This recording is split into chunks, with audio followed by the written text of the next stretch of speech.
secret hideaway. It's a one-bedroom cottage in the rear of the main villa. Come this way.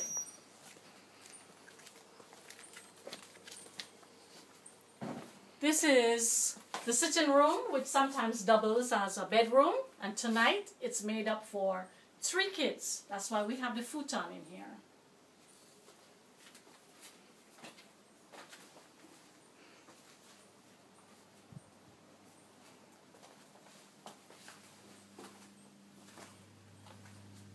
This is the bedroom of the cozy cottage. A very comfortable king-size bed.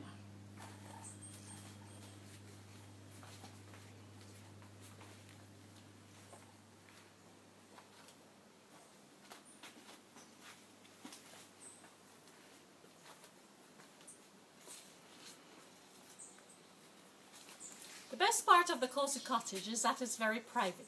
People just love it back here because of the beautiful garden. Right now our garlic vine is blooming in full bloom, and it's just cozy and quiet and beautiful and peaceful back here. How much should I bring on?